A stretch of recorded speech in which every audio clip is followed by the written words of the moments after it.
Selamat malam saudara-saudara pemirsa seminar kesehatan online pada malam ini. Senang sekali rasanya kita boleh bertemu dalam seminar kesehatan yang selanjutnya lagi ya di pekan ini, dan tetap bersama narasumber kita yaitu Dr. Evelyn Sutresman. Selamat malam Dok, apa kabar? Kabar baik. Puji sehat. Tuhan. Senang rasanya pada minggu ini kita boleh kembali bertemu dengan pemirsa yang setia untuk mengikuti seminar kesehatan, karena informasi kesehatan itu paling penting. Iya.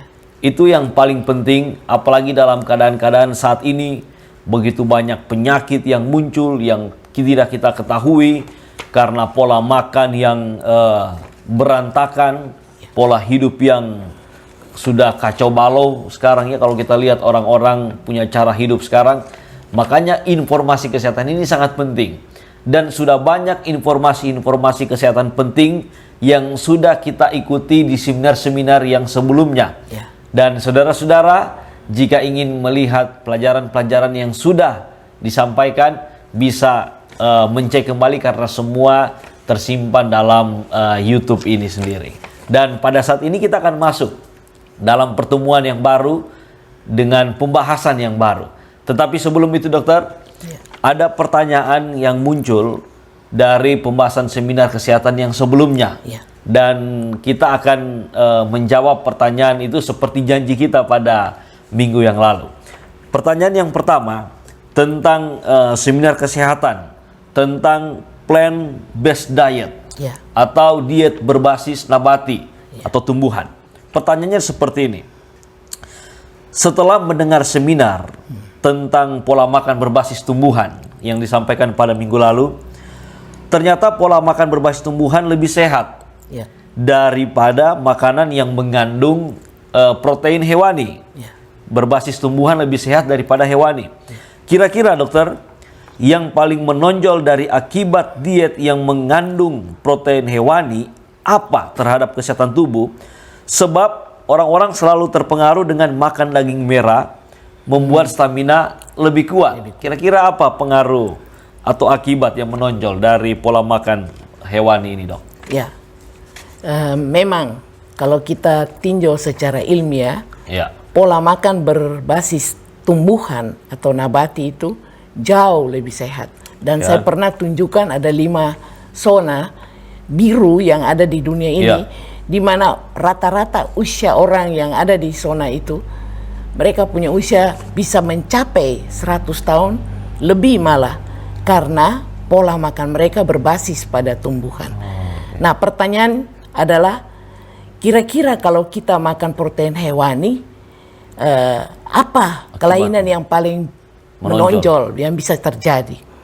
Nah, kalau kita makan protein hewani, misalnya itu daging-daging merah itu, kita tahu bahwa daging merah itu dapat menurunkan pH darah kita. Dan kalau pH darah kita turun menjadi bersifat asam, maka itu merupakan satu radikal bebas yang bisa merusak DNA kita. Dan kalau itu merusak DNA kita, sedangkan kita punya intake buah-buah dan sayuran tidak sebanding atau tidak seimbang, maka bisa menyebabkan terjadinya penyakit-penyakit degeneratif seperti penyakit kanker.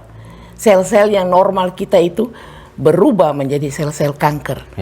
Nah, sel kanker itu di mana saja ada, dari seluruh organ-organ tubuh kita.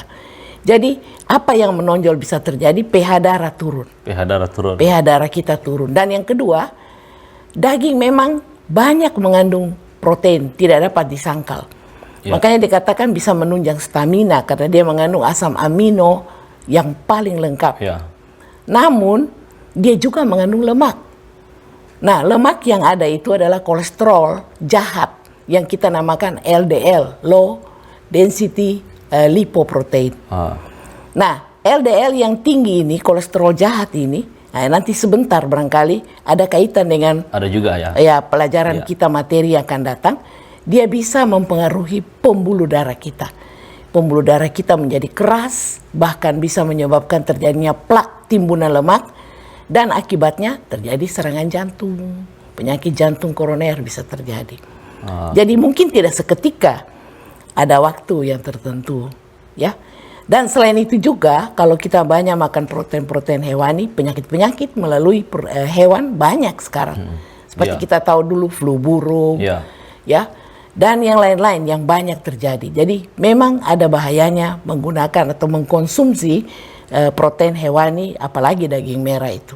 Apalagi itu jadi konsumsi setiap hari. Ya, di setiap hari, apalagi kalau dibakar. Benzopirenia itu adalah karsinogenik yang bisa menyebabkan terjadi kanker. Iya, benar sekali. Jadi tetap lebih baik berbasis nabati. Ya, tetap lebih banyak keuntungan dan lebih sehat, dan protein-protein di hewani juga sebenarnya terdapat di dalam tumbuh-tumbuhan. Ya. Asal kita tahu cara mengolah, tahu cara memilih makanan yang terbaik. Kemudian berbicara masalah tumbuhan atau nabati ini, tadi juga sudah disinggung buah. Buah salah satu pola makan berbasis nabati. Pertanyaan yang kedua berhubungan dengan buah.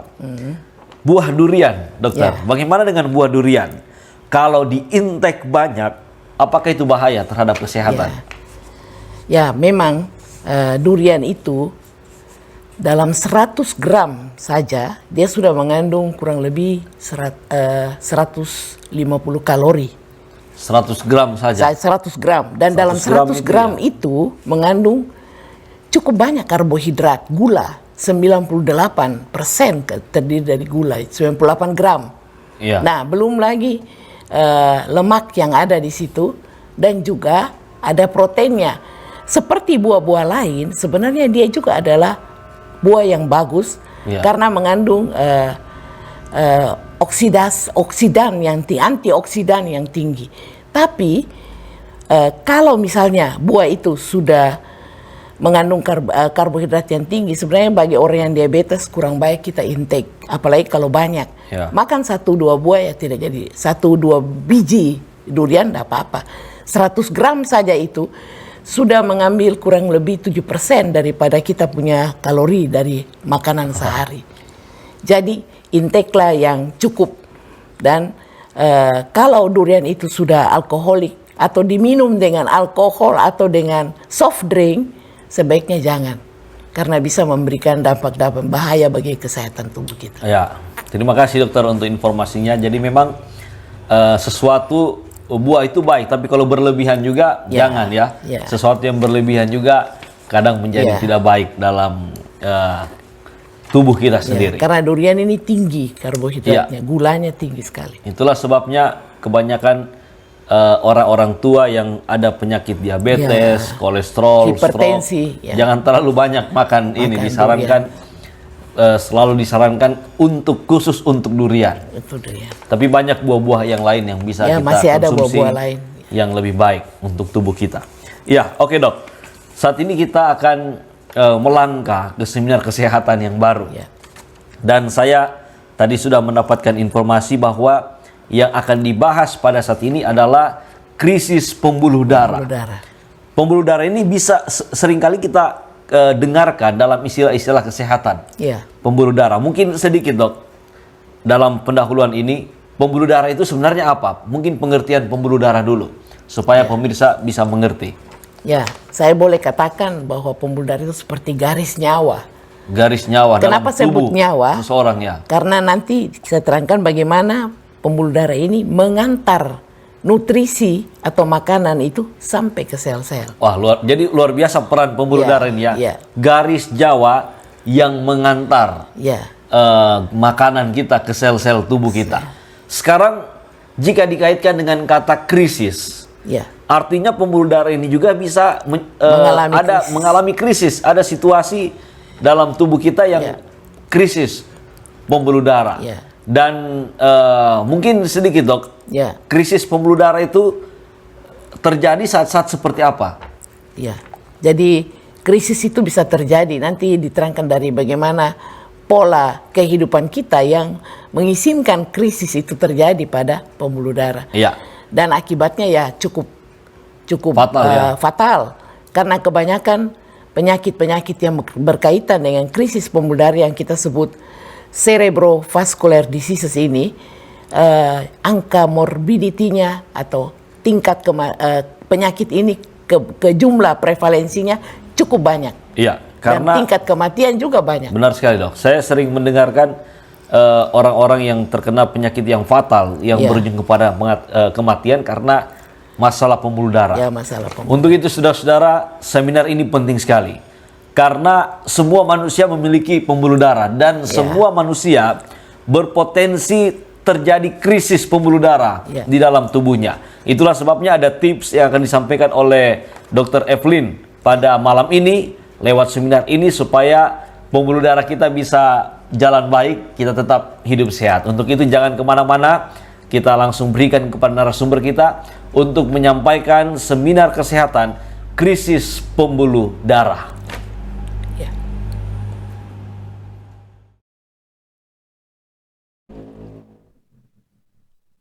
Para pemirsa yang budiman yang ada di rumah dan bahkan dimanapun berada, selamat berjumpa kembali dalam seminar kesehatan pada malam hari ini. Saya percaya kita memuji dan bersyukur kepada Tuhan Yang Maha Esa karena kita bisa bersama-sama dengan tubuh yang sehat kita mengikuti seminar pada malam hari ini. Semoga apa yang kami bawakan dapat memberikan satu informasi yang penting bagi saudara dan itu boleh dipakai sebagai preventive care atau upaya pencegahan supaya kita tidak mengalami penyakit tersebut. Saya akan bawakan tentang krisis pembuluh darah atau cerebrovascular diseases. Nah, apa yang disebut sebagai krisis? Kalau kita membuka Kamus Besar Bahasa Indonesia, krisis itu adalah satu keadaan yang berbahaya atau keadaan yang parah, genting, kegawat daruratan pembuluh darah. Nah, kalau pembuluh darah berada di dalam keadaan yang genting atau bahaya yang mengancam, berarti nyawa kita juga terancam. Penyakit ini disebut juga cerebrovascular disease karena biasanya mengena pertama kali pada otak kita, menyebabkan terjadinya penyakit stroke maupun penyakit jantung koroner yang merupakan penyakit nomor 1 di dunia bahkan di Indonesia. Nah, pembuluh darah sebenarnya mempunyai satu fungsi yang penting sekali pada tubuh manusia. Pembuluh darah itu adalah garis nyawa atau saluran kehidupan tubuh manusia. Mengapa? Karena dengan adanya pembuluh darah ada jalan penghubung utama yang mengangkat atau membawa nutrisi atau makanan sampai ke sel-sel organ-organ tubuh kita.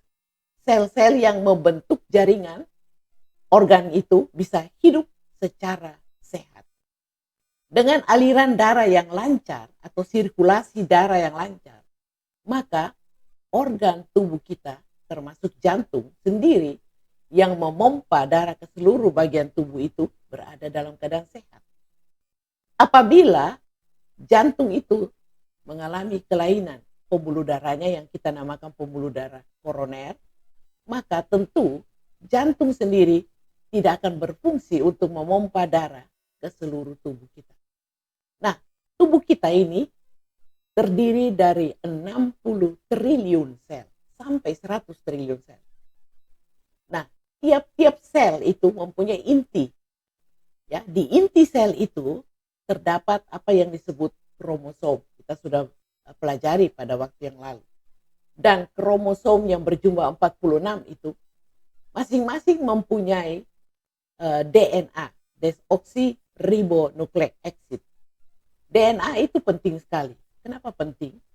Sebab DNA itu adalah dua pita, double helix, yang dihubungkan dengan protein-protein. Ada banyak protein di situ, namanya adenin, guanin, sitosin, tirosin. Dia menghubungkan, dan pada protein itu kita ada gen-gen yang menentukan karakteristik daripada manusia. Nah, kalau DNA ini rusak, berarti kita akan mengalami satu penyakit degeneratif. Jadi harus dijaga dengan baik.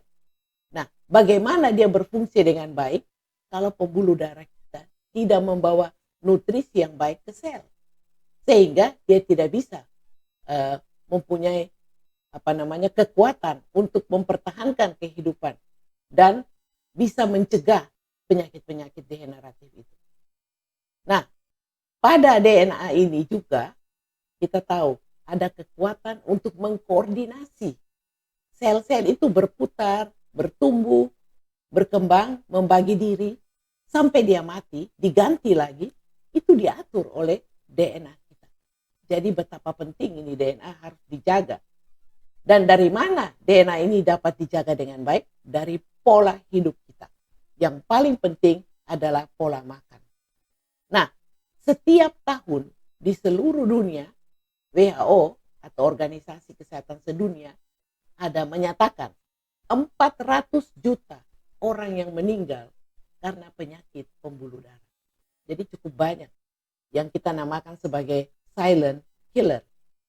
Jadi pembuluh darah benar-benar penting sebagai garis nyawa. Kalau dia tidak berfungsi, bayangkan aja sel-sel kita akan mati, termasuk DNA kita. Ya. Dan mikrosirkulasi itu adalah tempat di mana terjadi pertukaran nutrisi yang ada di dalam tubuh manusia.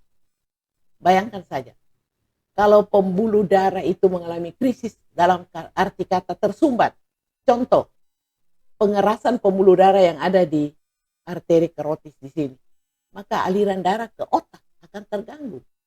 Dia mengalami sklerosis, artinya mengalami perkapuran. Ya, perkapuran dia menjadi keras. Kenapa keras? Karena banyak lemak di sana. Dari mana dapat lemak? Dari pola makan. Begitu juga dengan jantung.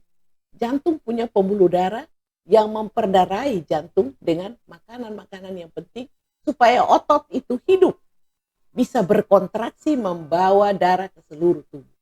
Tetapi kalau pembuluh darah itu tersumbat, terjadilah penyakit jantung koroner. Makanya disebut jantung koroner, pembuluh darahnya namanya arteri koronaria. Begitu pula pada ginjal, bisa mengalami sklerosis. Nah, hal ini semuanya akan mengancam nyawa. Kalau kita lihat satu aliran pada pembuluh darah, aliran darah, dia harus berjalan lancar. Tidak ada hambatan. Supaya makanan itu lancar sampai ke sel. Tapi, kalau kita punya tubuh terlalu banyak lemak-lemak jahat, itu akan tertimbun. Kalau dia tertimbun, menjadi apa yang disebut plak. Ya, plak yang ada pada pembuluh darah itu menghalangi aliran darah itu ke organ-organ tubuh kita. Sehingga sel-sel bisa mati di sana. Ya. Nah, ini satu contoh di mana pembuluh darah yang mengalami pengerasan, penimbunan lemak tertutup, akhirnya mengalami stroke. Ya, otak, jaringan otak menjadi rusak. Dan akibatnya, kalau misalnya tidak luas, lesi atau kerusakan, bisa lumpuh sebelah. Atau kalau tidak, bisa mengalami kematian. Karena seluruh jaringan otak itu akan rusak. Nah, penyakit cerebrovaskuler atau penyakit mengenai pembuluh darah ini, tingkat kematian cukup tinggi. Tadi dikatakan 400 juta per tahun. Tingkat cacat kalau sembuh juga tinggi, ya, bisa lumpuh sebelah, ya. Tingkat sukar sembuh tinggi, jangkauan juga luas, seluruh organ tubuh kita, dan angka kematian tinggi. Oleh karena itu kita harus menjaga, jangan pembuluh darah kita mengalami krisis karena pola hidup kita yang tidak sehat. Nah, kita melihat apa faktor-faktor yang memicu terjadinya cerebrovascular diseases atau penyakit-penyakit pembuluh darah ini. Pertama, kalau tinggi darah. Sebaliknya juga pada pembuluh darah menyebabkan tinggi darah bisa terjadi kalau dia mengalami perkapuran. Kolesterol yang tinggi, kebiasaan jelek, merokok, penyakit-penyakit, diabetes. Itu kalau orang diabetes, pembuluh darah mengalami sklerotik atau perkapuran. Obesitas, kegemukan, stres. Nah, pola pikir harus dijaga baik. Kenapa? Kalau kita stres, kita pernah terangkan itu dalam seminar yang lalu, maka keluarlah hormon yang dinamakan noradrenalin. Dan noradrenalin ini dia menyebabkan terjadinya peningkatan tekanan darah, ya. Dan lama-kelamaan pembuluh darah juga bisa mengalami kerusakan. Usia, jenis kelamin, keturunan, pola diet yang salah, kurang berolahraga. Sehingga apa yang kita makan tertimbun sebagai lemak dalam darah. Nah, kalau kita lihat proses bagaimana krisis pembuluh darah ini terjadi, kalau masih bayi, pembuluh darah itu punya lumen atau lubang jalannya pembuluh darah itu masih bagus. Tapi kalau anak itu mulai bertumbuh sampai remaja, 14 tahun begitu, mulai makanannya terdiri dari lemak-lemak, apalagi protein-protein hewani, mulai tertimbun plak di dalam pembuluh darahnya. Apalagi kalau sudah dewasa, lebih 40 tahun, mungkin sampai tertutup ya lumen atau lubang daripada pembuluh darah, sehingga menyebabkan terjadinya krisis pada jantung, pada ginjal, dan semua organ-organ tubuh. Nah, apa sebab krisis itu terjadi? Atau kenapa sampai pembuluh darah kita bisa mengeras? Atau sampai menyumbat, tersumbat? Apa yang menyebabkan pengerasan dan penyumbatan itu? Tidak lain adalah kolesterol jahat. Ya, kolesterol jahat ini berasal dari mana? Dari makanan-makanan. Makanan-makanan gorengan yang tinggi, ya. Itu lemak-lemak yang tinggi, ya. Bisa juga karena kadar gula yang tinggi, minuman-minuman soft drink yang terlalu banyak gula, kita minum tanpa perhitungan. Dan akibatnya pengapuran terjadi pada pembuluh darah. Makan daging yang banyak, ya, tadi dalam pertanyaan daging merah, protein hewani yang tinggi, maka lemak-lemak itu akan tertimbun di dalam pembuluh darah kita. Nah, seperti gambar yang saya berikan ini adalah penutupan bisa terjadi pada lumen atau lubang pembuluh darah. Kalau ini tertutup, apalah organ-organ atau sel-sel mana mau mendapat makanan dari mana. Yang kedua, penyebab yang lain adalah karena konversi dari pola makan kita. Jadi kita ini makan protein, karbohidrat, lemak, dan semua ini kalau kita konsumsi berlebihan daripada kebutuhan, sedangkan aktivitas kita kurang olahraga misalnya, maka itu akan menyebabkan penimbunan atau konversi menjadi lemak. Dan lemak itu di dalam pembuluh darah menyebabkan bertimbun menjadi plak-plak yang menghalangi aliran darah ke organ-organ tubuh kita. Nah, sekarang kalau kita lihat orang menderita diabetes, orang diabetes ini sebenarnya dia 3 kali lipat bisa menderita cardiovascular disease. Kenapa? 3 kali kemungkinan dapat serangan jantung. Bisa. Kenapa? Pembuluh darahnya sudah mengalami sklerotik atau perkapuran.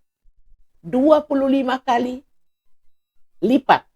25 kali lipat dia bisa mengalami kebutaan karena pembuluh darah ke mata. Ya. 17 kali lipat bisa mengalami uremia. Uremia itu keadaan di mana racun-racun daripada yang harus dikeluarkan melalui ginjal tidak terjadi. Naik ke otak dan merusakkan otak kita. 5-7 kali bisa kaki di mana aliran darah ke kaki kurang, ya, bisa mengalami amputasi kalau terjadi luka di sana. Karena penyembuhan susah. Di Amerika, orang yang menderita uremia akibat diabetes, nefropati, atau diabetes yang menyerang pada ginjal, mencapai sampai 25% dan menduduki peringkat pertama penyakit ginjal stadium akhir di negara-negara barat. Ya, saya kira di Indonesia juga kalau kita tidak menjaga pola makan yang baik. Jadi benar-benar ada satu iceberg fenomena gunung es kalau orang menderita diabetes. Kenapa diabetes? Pola hidup juga yang salah. Ya, bisa mengalami kelainan pada mata, retinopatia, nefropatia pada ginjal, neuropatia pada saraf, gara-gara rasa semut-semutan pada kakinya, komplikasi pada pembuluh darah yang besar, seperti pada jantung dan juga pada otak yang kita sebut stroke. Jadi bayangkan ya, kemungkinan ini banyak terjadi. Memang penyakit diabetes itu satu penyakit sistem. Semua alat bisa kena. Oleh karena itu kita harus menjaga pola sehat dengan sebaik mungkin. Ini pada kaki, aliran darah ke kakinya kurang sehingga terjadi luka yang susah sembuh dan akhirnya harus diamputasi. Nah, kita mulai memikirkan kalau kita biasa makan banyak gula, apalagi gula-gula pasir ya, gula pasir, tepung-tepung putih ya, itulah sebenarnya merupakan gula-gula olahan yang ada juga ya. Nah, kalau kita makan banyak karbohidrat, gula, biasanya kalau minum teh pagi, siang, malam pakai gula. Padahal berapa sebenarnya gula yang kita harus makan setiap hari? Hanya 1 sendok makan. Tapi berapa sendok makan yang pernah kita pakai? Belum kita taruh lagi di makanan kita. Katanya supaya lebih mengenakan sebagai bahan mengenakan katanya di makanan-makanan kita. Kalau kita mengalami kelebihan gula, waktu kita makan banyak karbohidrat, gula darah naik. Pada waktu dia naik, insulin dari sel pankreas, sel-sel beta, dikeluarkan. Dia akan menurunkan kadar gula dalam darah. Tapi apabila kadar gula itu masih banyak, berlebihan, disimpan sebagai glikogen di dalam lever atau hati dan di otot-otot kita. Bila mana kita mengadakan aktivitas yang memerlukan tenaga, gula itu dikembalikan menjadi gula darah untuk dipergunakan menghasilkan energi. Tetapi ada batasnya. Apabila kita terlalu banyak mengkonsumsi gula, gula ini adalah glycemic indeksnya yang tinggi sekali. Berarti membutuhkan banyak sekali insulin. Terjadi apa yang kita namakan retensi insulin, resistensi insulin. Dan akibatnya gula darah tetap tinggi dalam darah. Terjadi penyakit diabetes. Kita lihat sini, glycemic index adalah tingkat yang kita pakai sebagai indikator mengetahui apakah makanan yang kita makan ini menarik lebih banyak insulin atau tidak. Ini harus kita perhatikan baik-baik. Gula itu paling tinggi, apalagi gula putih. Yang normal, glycemic index itu hanya 0 sampai 55. Yang sedang 56 sampai 70. Dan tinggi lebih 70. Kalau kita lihat, gula pasir, kristalisasi, belum kimianya lah, kristalisasi kimia dia. Dia punya glycemic index itu biasa 70. Kenapa? Karena kalau kita makan, 3 menit dia sudah masuk ke dalam darah. Kemudian dia masuk ke sel. Di sel dia mau dirubah oleh siklus Krebs namanya menjadi tenaga. Memerlukan berapa? 140 menit. Berapa banyak harus menarik insulin. Dan inilah membuat kewalahan atau resistensi insulin dari sel-sel beta pankreas. Sehingga ini akan menyebabkan terjadinya diabetes tipe 2. Resistensi insulin ini menyebabkan kita punya kadar lemak tertimbun juga dengan gula-gula tadi dalam darah. Sehingga dia tertimbun di lever. Orang sebutkan perlemakan hati atau visceral fat pada lever. Dan ini tersumbat juga pada pembuluh darah. Pembuluh darah menjadi rapuh, sklerotik, tertutup oleh timbunan lemak tadi. Pengaruhnya juga pada jantung. Jantung bisa mengalami penutupan pembuluh darah koroner. Terjadi penyakit jantung koroner. Penyakit jantung koroner juga pada ginjal bisa terjadi. Sehingga orang ini menderita juga hipertensi di samping menderita penyakit diabetes. Jadi kita lihat hanya proses gula, karbohidrat yang berlebihan. Ya, pada gula ini, pada gula putih, ya, tepung putih yang namanya putih ini, ya, beras putih, nah ini pengaruhnya besar sekali untuk menimbulkan resistensi insulin. Hati-hati. Dan resistensi insulin mempengaruhi pembuluh darah kita. Cikal bakal penyakit diabetes. Karena apa? Semua kelebihan gula ini akan ditimbun sebagai lemak. Dan lemak ini akan berada dalam pembuluh darah kita. yang menyebabkan penyakit-penyakit pembuluh darah. Kita lihat pembuluh darah yang tadinya sehat, lubangnya bagus sekali. Lama-kelamaan karena plak atau timbunan lemak, kelamaan-kelamaan tersumbat pembuluh darah kita dan memberikan akibat-akibat pada tubuh atau organ kita. Apa akibatnya? Penyakit jantung koroner pada jantung, ginjal mengalami kegagalan, ya, renal failure, stroke, dan lain-lain. Bisa juga dia pecah, lalu dia masuk ke paru-paru. Ya, cuma proses gula saja, karbohidrat yang berlebihan. Jadi kita harus hati-hati di dalam mengintake karbohidrat, protein, dan lemak. Apa yang dimaksud dengan penyakit jantung koroner? Saya mau angkat ini penyakit pembuluh darah yang paling penting karena ini nomor satu, ya, nomor satu penyakit ini di dunia dan juga di Indonesia. Penyumbatan atau penyempitan pada pembuluh darah koroner jantung. Sehingga apa terjadi? Dinding dari otot jantung kita rusak. Dan akibatnya dia tidak sanggup untuk memompa darah. Pembunuh nomor satu di dunia. Penyakit jantung koroner 15 juta per tahun. Diare hanya 5 juta. Kanker 4,8 juta. TBC cuma 3 juta. Angka kematiannya per tahun. Jadi tertinggi adalah jantung koroner. Dan ini akibat dari pembuluh darah. Di Indonesia, kalau kita lihat di tahun 72, masih nomor 11. Tahun 80-an, masih nomor 3. Tambah maju dan sosial ekonomi meningkat, tahun 2000-an, sudah jadi nomor 1. Kenapa? Pola makan. Ya, dan kurang aktivitas atau olahraga. Kita melihat heart attack terjadi. Ini ada 2 pembuluh darah yang memperdarahi jantung, otot jantung. Yang kiri dan kanan, dia bercabang ke depan. Dan kalau itu tersumbat oleh lemak, maka otot-otot itu akan mati. Dan memberikan serangan jantung yang kita namakan heart attack. Dan otot itu mengalami degenerasi, miodegenerasi. Nah, untuk mengetahui hal ini, biasanya kalau orang datang ke dokter ahli jantung, mulai katakan, kasih kateter. Masukkan kateter jantung dan melihat pembuluh darahnya yang ada di jantung itu. Nah, kita lihat pembuluh darah itu akan kelihatan dengan ronsen, karena dia adalah kontras yang bisa kelihatan.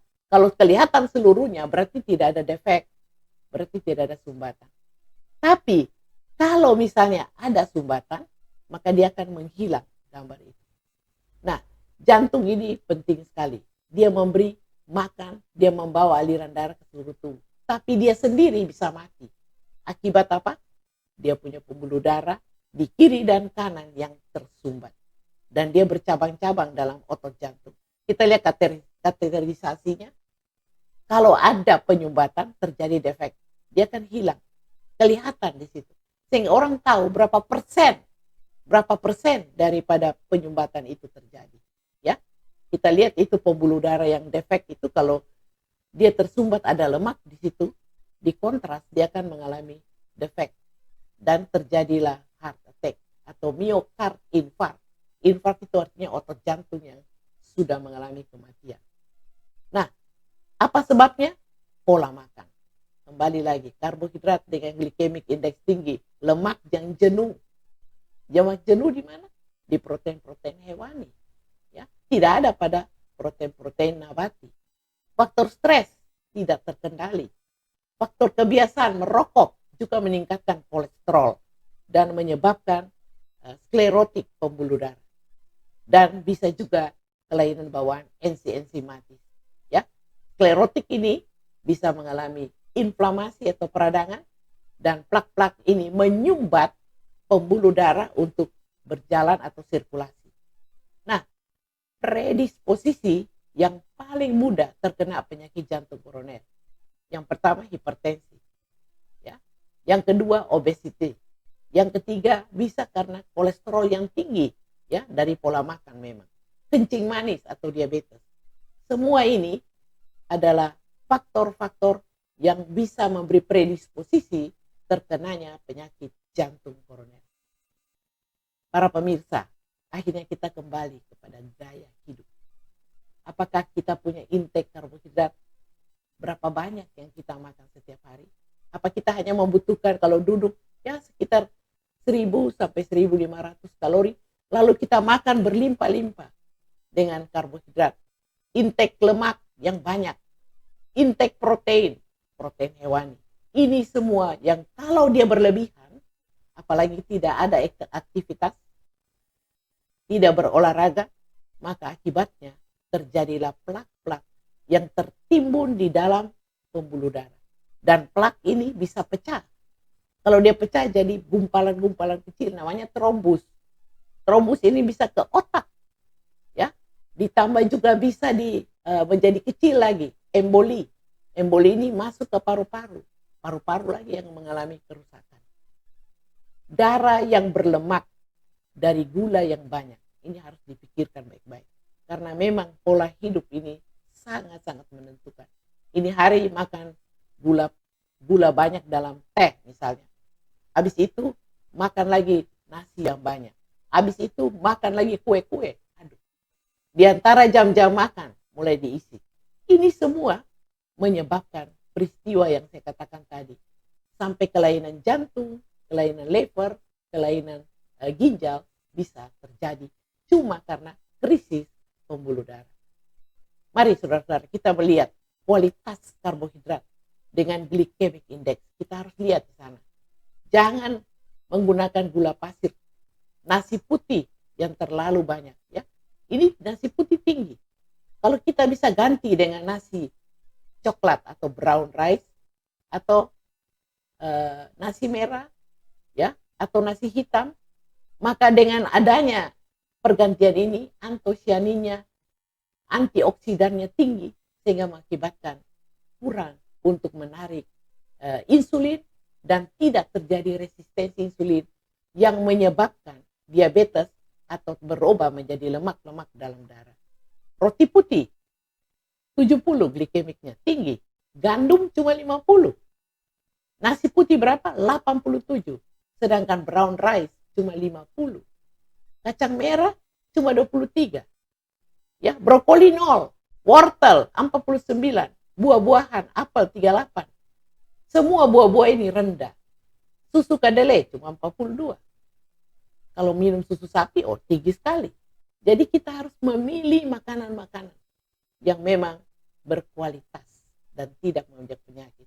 Saya cuma memberikan satu tinjauan ini tentang beberapa orang yang pada saat itu dia baru saja minum soft drink, ya.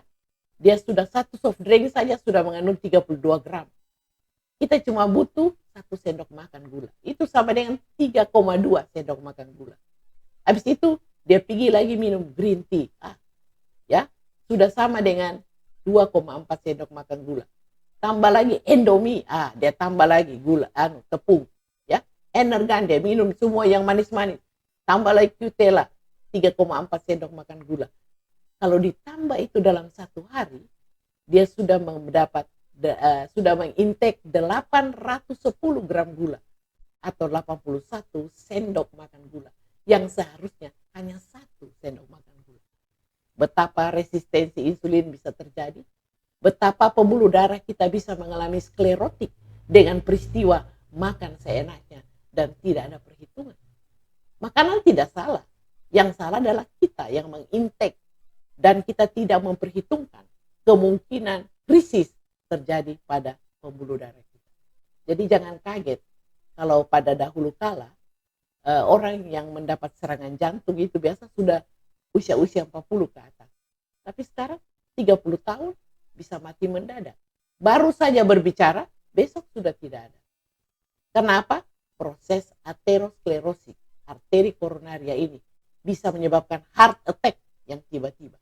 Mungkin dia cuma rasa sakit, angina di sini. Ya, kembali lagi ke pola makan. Seberapa jauhkah pembuluh darah saudara? Dia mau ditimbun, lalu katakan, gampang. Kalau saya sudah makan, saya bisa minum obat. Ini kata-kata yang paling tidak bagus.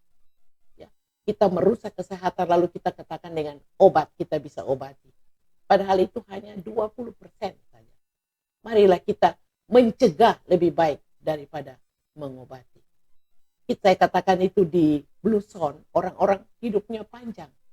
Karena apa mereka makan? Mereka tidak makan daging, vegetarian. Apalagi tidak minum susu sapi pun tidak. Mereka tidak makan makanan banyak gula. Ya, mereka punya pola hidup begitu baik, begitu sehat, sehingga rata-rata usianya 100 tahun. Malah ada yang lebih 100 tahun. Mereka punya hubungan sosial diatur, pola pikir diatur. Ya. Jadi bayangkan, semua pola istirahat, pola pikir, pola makan, dan lingkungan yang bersih harus kita lihat dari 4 faktor ini. Otot jantung mengalami kerusakan seperti oleh karena pembuluh darah koroner, dan inilah yang menyebabkan kematian yang mendadak. Mula-mula cuma rasa sakit di dada, disebut angina. Di belakang tulang dada, ya, seperti rasa dicekam, ada sesuatu yang mendekan pada dadanya. Ada tempat-tempat nyeri itu, bisa di bagian belakang tulang dada, bisa di bagian depan, bisa di bagian samping, bisa di bagian belakang. Ya, di belakang leher kita rasa tegang, sakit, nyeri. Padahal itu dari jantung. Jantung, kenapa dari jantung? Pembuluh darah yang menuju ke jantung itu sudah mengalami krisis. Lalu apa terjadi? Wah, kita ke dokter. Gampang. Kayak menggunakan BPJS kita dapat diobati. Untuk menghilangkan tuplak dan pembuluh darah bisa lancar, dimasukkan balon. Itu yang orang katakan cincin. Nah, kalau saya berbicara di muka seminar, ibu-ibu selalu katakan, saya sudah dipasang 2 cincin. Bukan satu perbaikan. Cincin hanya melebar. Balon yang melebarkan pembuluh darah supaya darah itu bisa masuk ke jantung. Nah, kalau kita tidak merubah pola hidup, tambah lagi cincin. Ya, berapa cincin yang harus dipasang? Bukan menyembuhkan, hanya membuka. Dan akhirnya dari hal ini, karena takut sudah tersumbat dengan cincin saja terus, akhirnya kita menggunakan obat-obat minum. Ada yang menggunakan ICP, tapi yang terakhir terpaksa operasi bypass namanya. Ya, ambil pembuluh darah dari kaki, dipindahkan menggantikan pembuluh darah jantung yang sudah mengalami krisis atau sklerotik. Diganti karena sudah tersumbat dengan lemak. Ya, tapi kalau sudah diganti seperti ini, apakah kemungkinan bisa mengalami lagi krisis? Oh bisa. Kalau pola makan dia tidak jaga, kembali lagi penyakit. Jadi harus hati-hati di dalam kehidupan kita. Kerusakan apa saja bisa disebabkan karena timbunan lemak dalam pembuluh darah. Mulai dari otak, stroke, pada jantung, pada paru-paru, pulmonary embolism, dan bisa pada pembuluh-pembuluh darah di kaki dan sebagainya. Mari kita pikirkan pola hidup yang sehat. 4 faktor ini. Nutrisi, makanan kita. Gunakanlah plant-based diet yang kita sudah belajar. Pola pikir yang baik. Emosi stres kita atasi dengan sebaik mungkin. Istirahat yang cukup. Dan lingkungan yang sehat. Ada satu rumus gaya hidup yang saya bisa berikan, yang kita namakan New Start. Taulah New Start itu, N itu apa? Pola makan, nutrisi. E, exercise, olahraga. 1 hari cukup. Sampai berapa menit? Ya, 30 menit sudah cukup. Water, air yang berkualitas. Sunshine, sinar matahari. Kita berjemur pada jam-jam mulai jam 11. Ya, paling 10-20 menit. Temperance, kita bertarak. Pilih makanan yang baik, yang tidak merusak pembuluh darah. Menggunakan air, udara yang sehat. Rest, istirahat yang cukup. Dan terakhir, kita punya kepercayaan kepada Tuhan. Trust in God. Kalau kita bisa jalankan rumus ini, maka kita bisa hidup secara sehat. Tubuh kita adalah bait Allah. 1 Korintus 6 ayat 19 dan 20, selalu saya suka ulang ayat ini. Tidak tahukah kamu, tubuhmu adalah bait Roh Kudus. Kita cuma dipercayakan Allah menggunakan tubuh kita. Sebab itu, kita harus memuliakan Allah dengan tubuh kita ini. 1 Korintus 3:17 lagi mengatakan, kalau kita tidak tahu jaga tubuh kita, kita binasakan tubuh kita ini, maka Allah juga akan marah dan membinasakan kita. Itulah yang dapat kami berikan, dan biarlah kita bisa hidup secara sehat dengan pola hidup yang sehat, kita mencegah krisis pembuluh darah. Semua berjalan dengan baik. Organ-organ tubuh mendapat cukup makanan. Dengan makanan yang sehat pula, kita bisa hidup secara optimal, sehat optimal. Revitalisasi terjadi pada organ-organ tubuh kita dengan istirahat yang cukup. Maka akhirnya kita bisa hidup secara sehat. Bersama dengan keluarga kita, kita boleh memuliakan nama Allah. Tuhan memberkati kita di dalam menjaga pola hidup kita yang sehat.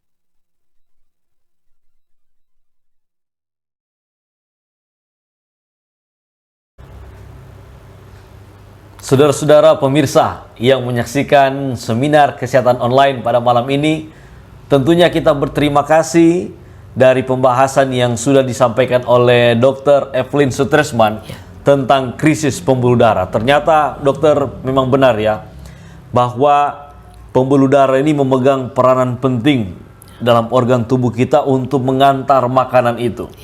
Tetapi dari seminar yang diberikan tadi, ternyata pola hidup kita, pola makan kita bisa mengganggu pembuluh darah itu, sehingga penyumbatan karena plak-plak yang tersimpan di dalam pembuluh darah itu. Sekalipun tadi dibilang jalan keluar medis, kateter, memasang cincin, istilahnya orang bilang, ternyata itu bukan solusi yang terbaik juga. Itu hanya melebarkan saja. Tetapi yang paling bagus jika kita menjaga pembuluh darah ini tetap sehat, tetap lancar, karena kebanyakan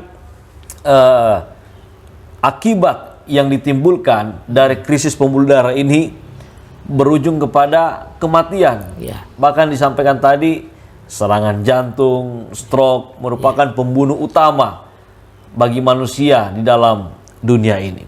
Jadi mungkin dok ada closing statement atau hal terakhir yang ingin disampaikan sehubungan dengan pentingnya menjaga kesehatan agar pembuluh darah ini tetap berjalan dengan baik.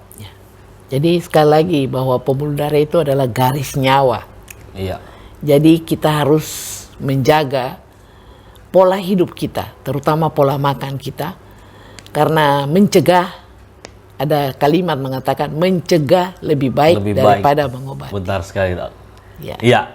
Jadi saudara-saudara, demikian akan seminar kesehatan yang sudah disampaikan tadi tentang pentingnya bagaimana menjaga kesehatan tubuh kita, khususnya agar pembuluh darah tetap berjalan dengan baik, oleh karena ini memiliki peran yang sangat penting untuk mengantarkan makanan ke sel-sel tubuh kita. Sekali lagi kami sampaikan, jika ada pertanyaan silakan dituliskan di kolom komentar atau di live chat, atau jika ada permintaan khusus sehubungan dengan masalah kesehatan, mungkin berkonsultasi atau menanyakan secara pribadi kepada dokter atau kepada panitia penyelenggara sehubungan dengan masalah kesehatan yang dialami secara pribadi, bisa menghubungi langsung di kolom komentar di tayangan ini, atau menghubungi nomor telepon penyelenggara agar kami juga dapat membantu saudara-saudara untuk keluhan-keluhan